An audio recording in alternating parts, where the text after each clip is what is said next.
RDC, une course de vitesse contre la rougeole est enclenchée au fond de la brousse de Sekebanza, dans l'extrême ouest du pays, une région où cette épidémie oubliée a tué plus de 6000 personnes en un an. Après avoir lancé une application pour rendre sur les courses en taxi, la Mauritanienne Diouli Oumar Diallo vient de développer des formations d'autodéfense pour les femmes. En ce 8 mars, on en parle dans ce JT. Et puis, l'ancien joueur brésilien Ronaldinho a été arrêté avec son frère pour usage de faux passeports. L'ancien footballeur était en visite au Paraguay pour la promotion d'un livre.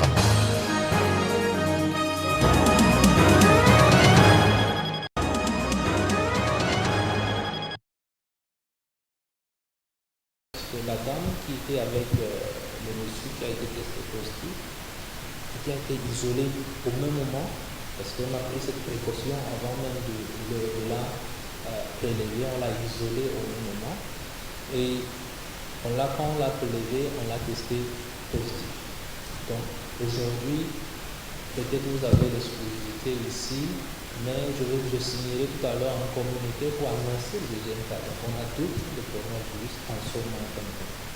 Le monsieur et sa compagne. Et donc nous sommes en train de faire un travail de circonscription pour pouvoir réduire au maximum, pour tracer tous les contacts de ces deux cas et qu'on n'ait pas d'autres transmissions locales. Et pour le moment, il n'est pas question encore, n'est-ce pas, de restreindre les déplacements, mais notre voyage pour une autre période. Mais pour ceux qui arrivent au Cameroun, pour le moment, il n'y a pas de restriction, mais il y a un contrôle. Il y a un contrôle, il y a un suivi. Et il faudrait que ceux qui arrivent dans notre pays se soumettent, n'est-ce pas, à nos règles. La première chose que j'ai dite lorsque nous sommes arrivés à l'aéroport, c'est qu'il faut que les compagnies aériennes prennent les fiches que nous leur donnons et que leurs passagers remplissent les fiches étant dans l'avion et nous les remettent pour exploitation à la sortie.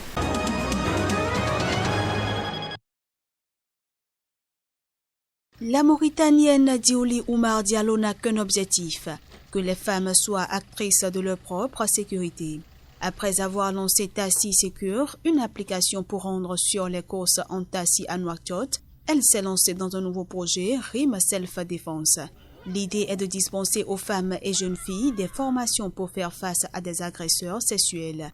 Elle se rapproche donc des salles où sont enseignés le karaté, le judo, le kung-fu ou le jujutsu. Mais l'idée que des hommes apprennent les arts martiaux à des femmes passe difficilement dans cette république islamique.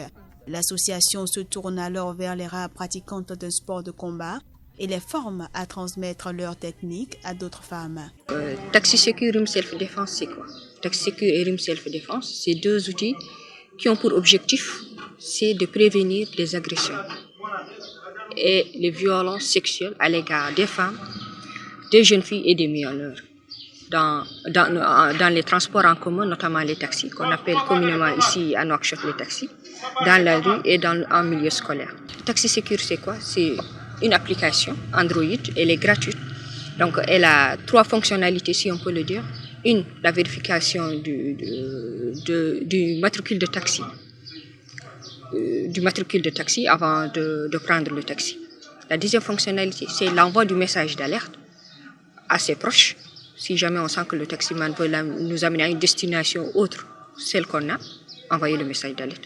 L'autre fonctionnalité, c'est la géolocalisation. Donc, une fois qu'on est connecté à Internet, on envoie le message d'alerte. Si on est connecté, elle permet à la personne qui va recevoir le message de savoir où on se trouve.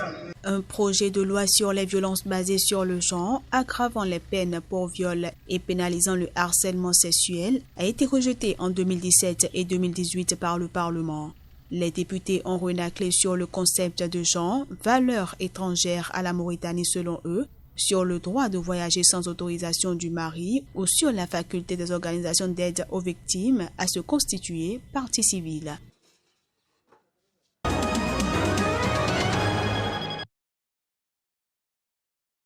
Le Conseil de sécurité de l'ONU a appelé ce jeudi dans une déclaration la Guinée-Bissau à respecter le cadre constitutionnel pour régler la crise post-électorale et institutionnelle au lendemain d'une réunion à huis clos tenue à l'initiative du Niger, membre non permanent.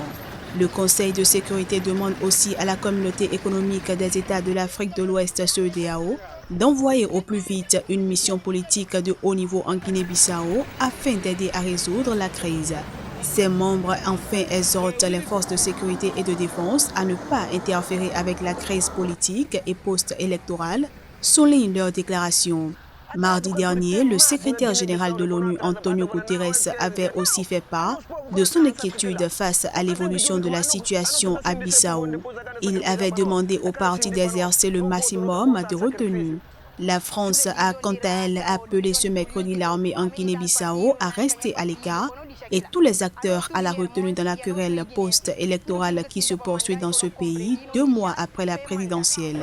L'organisation ouest-africaine CEDEAO avait déjà estimé illégal lundi les investitures de 2 chefs d'État rivaux dans ce petit pays d'Afrique de l'Ouest et appelé l'armée à rester neutre dans un contexte de plus en plus tendu.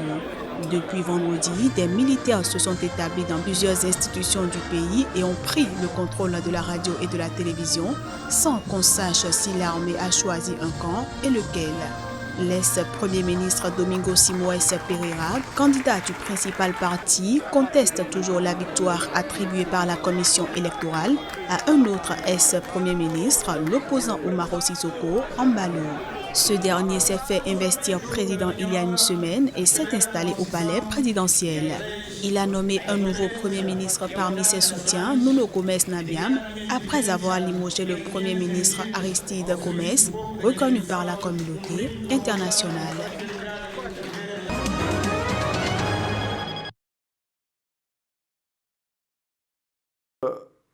Tous les Burkinabés, depuis plus de 20 ans, sont attachés à ce dossier qu'ils considèrent comme emblématique dans le cadre de la lutte contre l'impunité au Burkina Faso. Donc, ils aimeraient bien savoir qu'est-ce qui a pu se passer pour qu'un citoyen lambda comme Norbert Zongo, dont le seul tort était de lutter pour plus de démocratie et d'état de droit au Burkina Faso, ait pu être aussi sauvagement assassiné un jour de 13 décembre 1998 sur la route de Sapouy. Donc, je crois qu'il y a une grande satisfaction dans l'opinion publique vis-à-vis de l'avancée de ce dossier.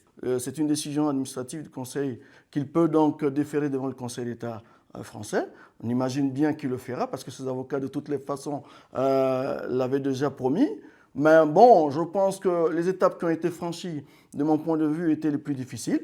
L'aspect du recours administratif ou éventuellement d'un recours devant la Cour européenne des droits de l'homme, mais écoutez, ce sont des droits qui lui sont reconnus, comme nous espérons aussi qu'ils comprennent que les ayants droit de Norbert Zongo revendiquent purement et simplement leurs droits aussi, quand ils veulent qu'ils viennent devant la justice burkinabé à s'expliquer des faits qui lui sont reprochés. Il jouit de la présomption d'innocence comme tous les autres burkinabés qui sont poursuivis devant la justice, mais pour moi, il serait inacceptable que François Compaoré n'ait pas à répondre des faits qui lui sont reprochés devant la justice de son propre pays. Un pays dans lequel il a eu des responsabilités tout de même de très haut niveau. Et c'est pour ça que nous restons certains que tôt ou tard, mais mieux vaut tôt que tard, François Compaoré comparaîtra.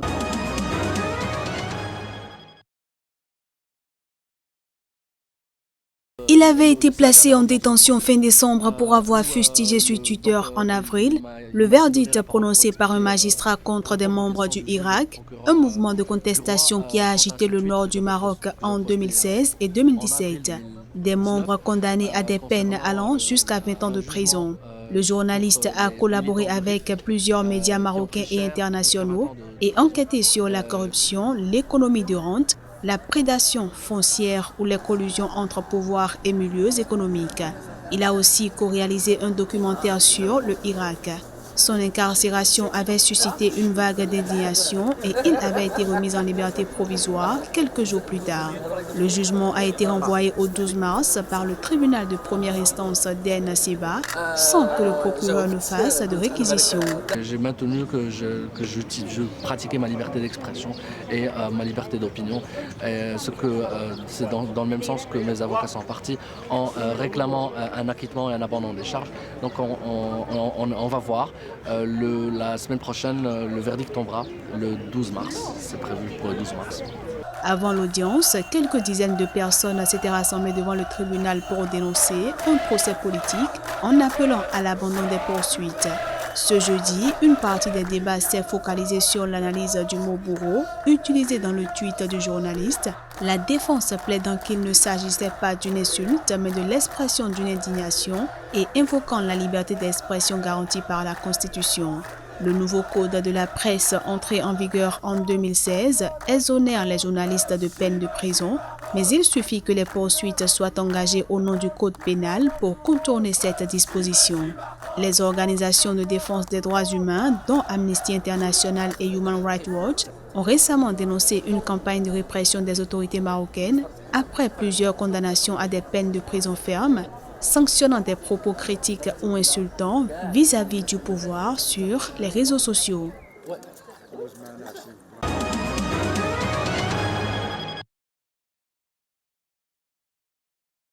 Arrêtés vendredi à Asunción à la demande du procureur général du Paraguay qui a réclamé leur mise en détention provisoire pour l'utilisation de faux documents d'identité, l'ancienne star du football brésilien Ronaldinho et son frère Roberto ont passé la nuit de vendredi à samedi en détention. Plus tôt dans la journée de ce vendredi, Ronaldinho, qui est venu à Asunción pour faire la promotion d'un livre, et son frère avaient dû s'expliquer devant un juge. À l'issue d'un interrogatoire de 7 heures, ils avaient quitté libre le bureau du magistrat. À sa sortie du palais de justice, le Ballon d'Or 2005 a été assailli par une cohorte de journalistes, mais le joueur aux 97 sélections est resté silencieux, refusant de répondre aux questions. Moins de 2 heures plus tard, l'ex-joueur du FC Barcelone, de l'AC Milan et du Paris Saint-Germain et son frère montaient à bord d'un fourgon policier pour être conduits sous escorte au siège de la police nationale. Un développement incompréhensible pour l'avocat paraguayen des deux hommes, Adolfo Marin. Avant leur arrestation, le procureur initialement en charge du dossier avait lui estimé que les deux frères avaient été trompés, assurant qu'ils ne seraient pas poursuivis pour être entrés au Paraguay avec de faux passeports. Ce procureur avait requis l'abandon des poursuites contre les deux Brésiliens avec la condition qu'ils admettent avoir commis le délit dont on les accuse, c'est-à-dire la détention de faux documents. Les documents falsifiés ont été détectés à l'arrivée de Ronaldinho et de son frère à l'aéroport d'Asunción.